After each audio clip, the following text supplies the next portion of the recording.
Curveball. This video has nothing to do with any of the potential topics I mentioned in my last video. I want to talk to you about interviews because I recently went on one and it kinda sucked.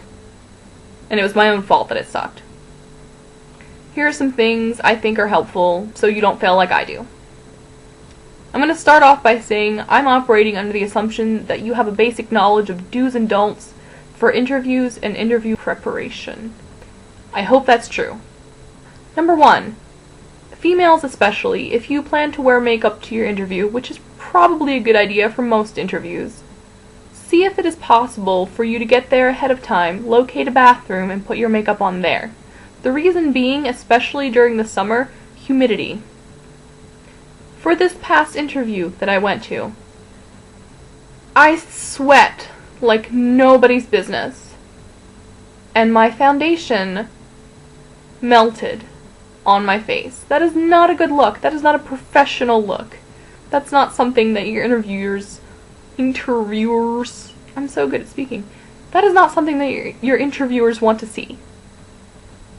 So see if you can take control of that situation by applying your makeup after you've been exposed to the elements.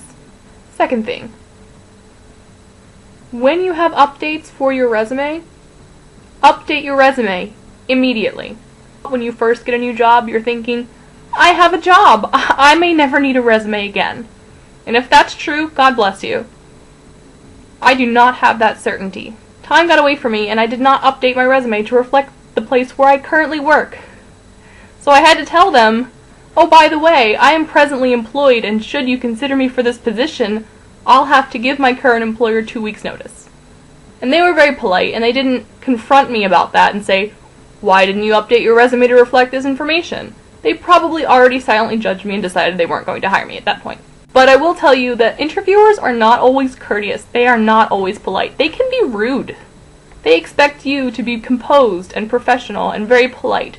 But they don't have to show you that same courtesy, so be prepared. Third thing, prepare yourself with questions. There will come a point in the interview where they will ask you for questions, and it looks bad if you don't have anything to say.